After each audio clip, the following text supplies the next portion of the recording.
ओम नमो आदि सत्य नमो आदि नंद गुरु जी पूर्वादि शरद पुरुष निरंजन को पूरा माता भगवती कार्तिक सकल जगत सर्वजन हर हर महादेव शिव शंकर। सनातन धर्म के जितने भी साधक और साध्वी वो भक्तगण हैं, मैं आज को गुप्त और महत्वपूर्ण दत्त गुरु महाराज जी को किस तरीके से प्रकट करना चाहिए उसका आपको विधि विधान बताऊंगा। ठीक है, उससे पहले आपको एक औदुंबर का पेड़ देखना है। अगर वो सुनसान जगह में हो, खेत में हो या पहाड़ों पे हो, कहीं भी हो तो अच्छी, पहाड़ों में या खेत में हो तो बहुत अच्छी बात है। जहाँ कोई आ नहीं सकता, कोई जा नहीं सकता, कोई आपको डिस्टर्ब करने वाला नहीं है।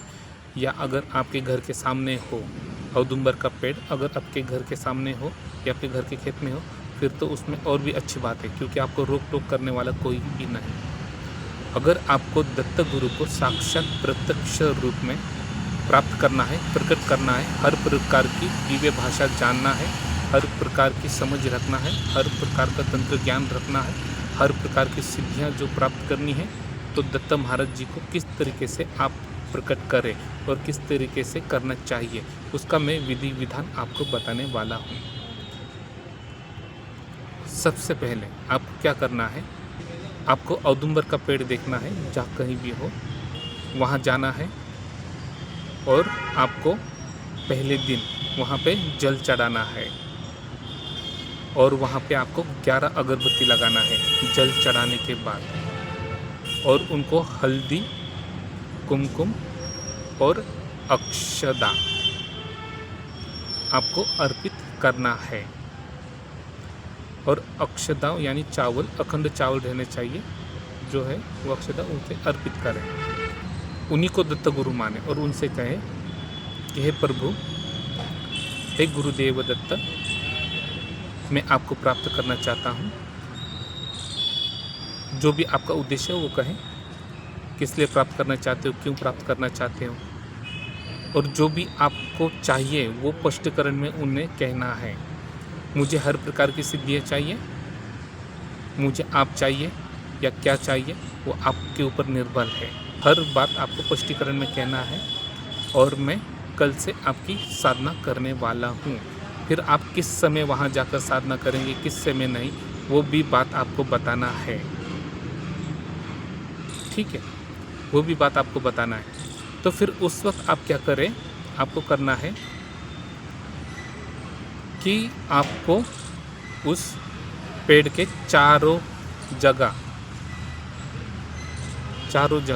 यानी एक हाथ छोड़ के, एक हाथ छोड़कर, यानी 3.5 फुट या 3.25 फुट दूर 4 कोनों में 4 कलश की स्थापना करना है आपको। और वो तरीका आपको बताता हूँ। आपको गुप्त विद्या सीखना है तो आपको ज़मीन में गड्ढा करना है, गड्ढा करके चारों कोनों में 4 कलश की स्थापना करें। वहाँ पे कलश जो रहेगा वो मिट्टी का बना हुआ रहेगा, जिसे मटका भी कहते हैं, छोटा वाला। उस मटके, वो मटका नवरात्र में यूज़ किया जाता है, वो मटका इतना वाला, वो कहीं से भी मिले आपको मटका। ठीक है, उस मटके 5 मटका लाना है आपको, और 4 कोनों में 4 की मटकों की स्थापना कर रहे हैं। 5वां जो मटका है वो सामने, आगे वाले सामने स्थापना करना है।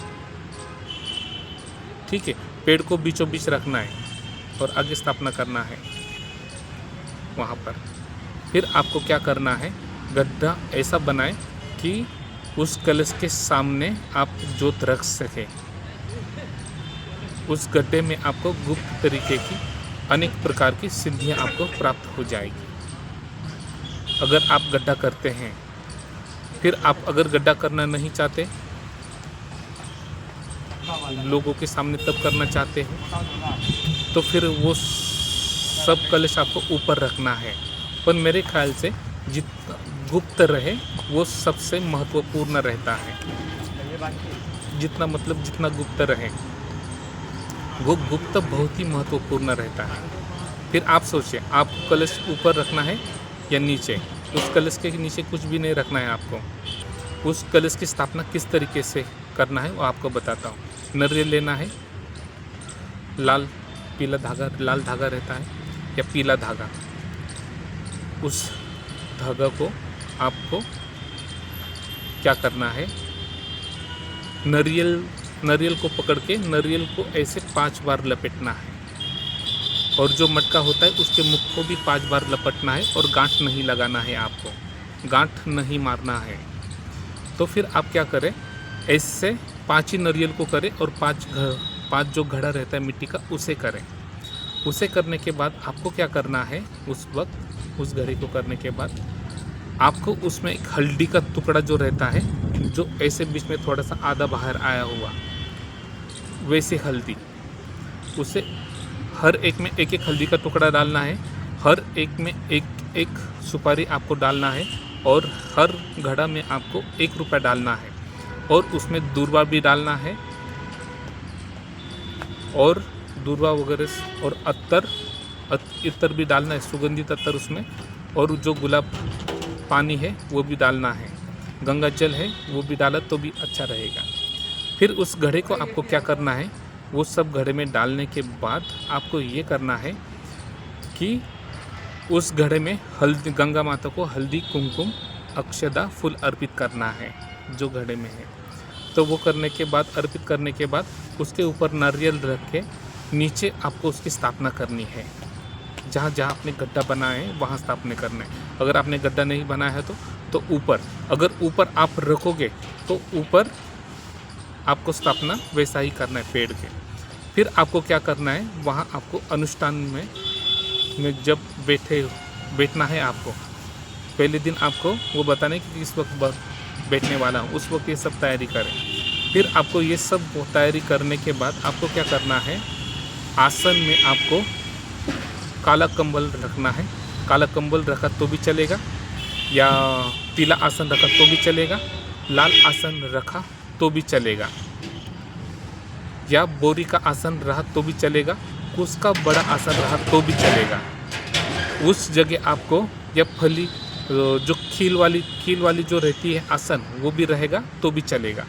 जिस तरीके से आप जिस तरीके से आप वहाँ पर आसन रखना चाहते हो उस तरीके से आप वहाँ आसन रखें। फिर आपको क्या करना है, वहाँ आसन रखने के बाद पेड़ के जो सामने वाला जो घड़ा है उसे उस घड़े को हल्दी, कुमकुम, अक्षदा उसे अर्पण करना है। हल्दी, कुमकुम, अक्षदा।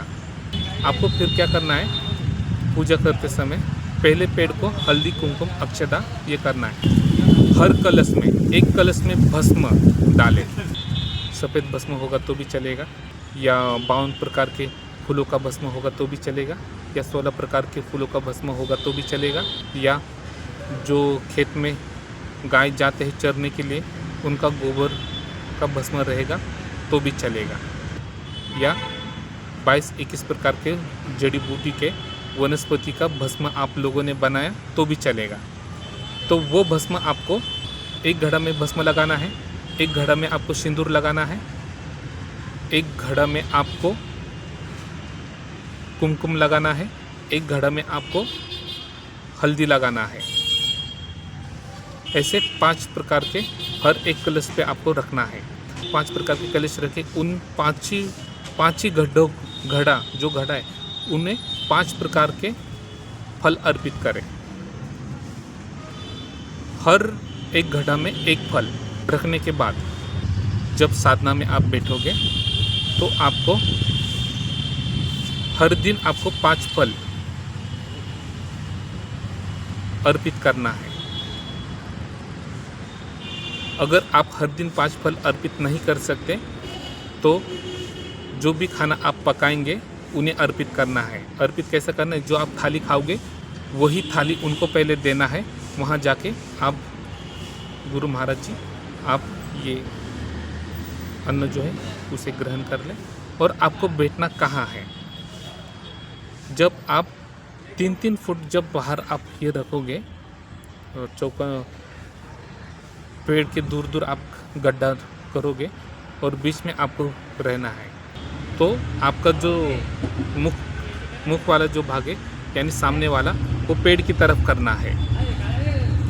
और उसी वक्त वहाँ आपको ये सब स्थापना करने के बाद जब आपको स्थापना घड़ा में सब ये डालें, वहीं पर आपको 5 पत्ते ऐसा नागिन के पत्ते लेना है। जो खाते पान खाते उनसे नागिन के पत्ते कहते हैं, तो उस नागिन के पत्ते को वहाँ पे रखना है 5। एक में गणेश की स्थापना करना है, दूसरों में दोनों में रिद्धि सिद्धि को उनके दाएं बाएं स्थापना करना है। शुभ लाभ को आगे रखना है, जो 5वां घट आगे रखा है वहीं। और उन्हें भी 5 प्रकार का फल अर्पित करना है। 5 प्रकार का फल उन्हें अर्पित करना है।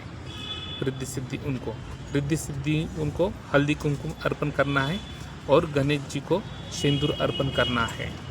और शुभ लाभ को भी जो है उन्हें भी हल्दी कुमकुम अर्पण करना है आपको। फिर उस वक्त आपको क्या करना है, अगर आप घर गृहस्थी हैं तो वो भी बताइए। आप घर गृहस्थी वाले नहीं हैं वो भी बात वहाँ पर आपको बतानी है।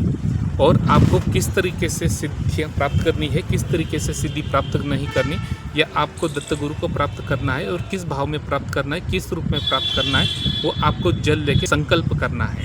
जो संकल्प आप कर रहे हो उन्हें प्राप्त करने के लिए, तो उन्हें कहते समय ये कहना कि मैं घर गृहस्थी में रहकर आपको प्राप्त करना चाहता हूँ और आपसे हर प्रकार की ज्ञान प्राप्त करना चाहता हूँ और आपको मैं सामने प्रकट करना चाहता हूँ, इसलिए मैं इस अनुष्ठान पे बैठा हूँ। ऐसा करने के बाद आपको जल धारक छोड़ना है। फिर उस जगह आपके पास दत्त गुरु के जो मंत्र होंगे आप मंत्र वो बोल सकते हैं। आपके पास मंत्र नहीं है तो आप वहाँ पर दत्त गुरु चरित्र का पारायण कर सकते हैं। फिर उसके बाद आपको क्या करना है, वहाँ जो आसन, उस आसन को आपको ग्रहण करना है, उस पर वहीं पर साधना कर सकते हैं।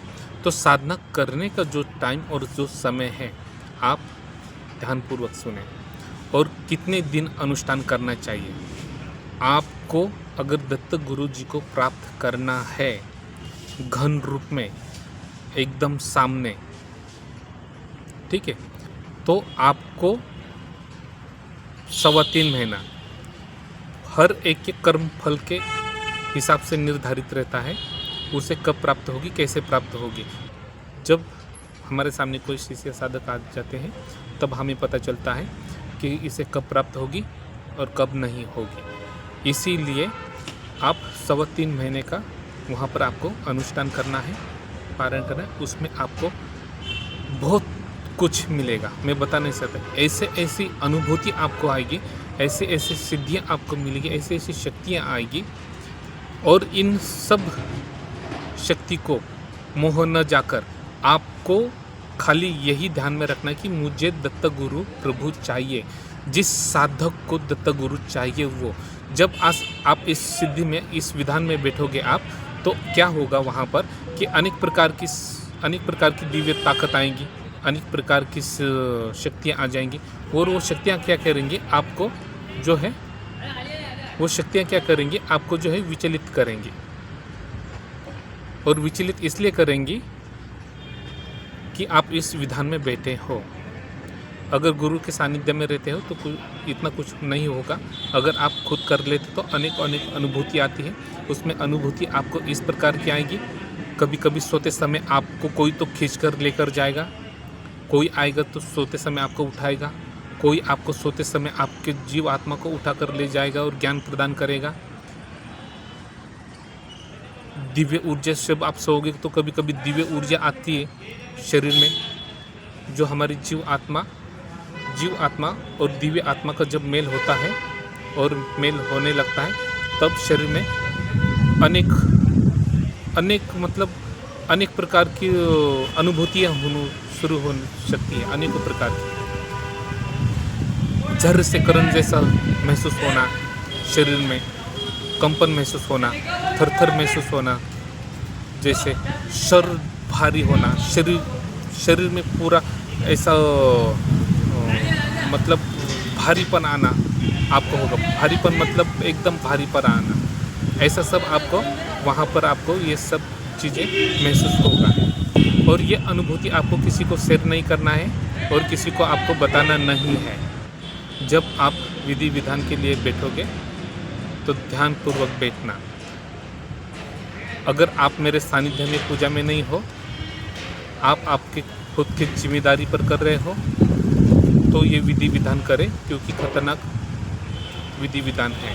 ठीक है, तो क्या होता है, जब आप विधि विधान के लिए बैठोगे तो जो आपकी कुल की जो देवी देवता है उनसे आज्ञा ले, जो आपके कुल पुरुष जो है उनसे आज्ञा ले। आपके कुल देवी देवता को जो देते हो भोग या जो कुछ भी हो, पहले आप उनको अर्पण करें। वो करने के बाद जब आप दत्त गुरु की विधान में बैठ रहे हो, पूजा विधि में बैठ रहे हो, वहाँ पे पारण आप कर रहे हो उनका, या उनका मंत्र कोई बीज मंत्र हो जप कर रहे हो, तो आपको क्या करना पड़ेगा, उस वक्त कुल देवी देवता का सबको आह्वान और उनसे आज्ञा लेने के बाद उस विधि विधान में बैठना है। उसमें आपको ब्रह्मचर्य का पालन करना है। अगर आपको हर प्रकार की सिद्धियां चाहिए तो उसमें सिद्धियां प्राप्त करने के अनेकों तरीके हैं। अगर आपको मंत्र चाहिए, दत्त गुरु के जो मंत्र है वो वीडियो के माध्यम से मैं आपको बता नहीं सकता, क्योंकि ये मंत्र मैंने आपको बताने के बाद वो कुछ गलत लोग उसका अलग अलग तरीके से यूज करेंगे, क्योंकि मुझे जो भी मंत्र दिया है दिव्य मंत्र है इसके वजह से। और जिस साधक को ये मंत्र पाना है, पहले उन्हें सामने आना पड़ेगा, उनका कर्मफल, कर्म विधान, ये सब पूरा गुण देखने के बाद उनको दीक्षा मिलेगी। दीक्षा देने के लिए हम किस प्रकार का चार्ज नहीं लेते। जो मैं विद्या दान करता हूँ वो पैसे पे विद्या नहीं बेचता हूँ, ये बात गौर से सुने। और जो गुरु ने सिद्धियाँ पाई है गुरु की कृपा से, उनकी भक्ति से, वो गुरु कभी भी विद्या पैसे लेकर दान नहीं करते। जो इन विधियों में जो आपको खर्च आएगा वो खर्च आपको खुद को उठाना पड़ेगा। जिनको मंत्र दिव्य मंत्र पाना है वो हमसे कमेंट में नंबर मांग सकते हैं, कमेंट में मैसेज कर सकते हैं, उसके द्वारा आपको नंबर भी मिलेगा। बस इतना कहकर मैं आज्ञा लेना चाहूँगा। ओम नमो आदेश सत्य नमो आदेश नवनाथ गुरु गुरु आदेश अलग पुरुष निरंजन कर जय माता भगवती पार्वती सकल जगत स्वरूपिन हर हर महादेव।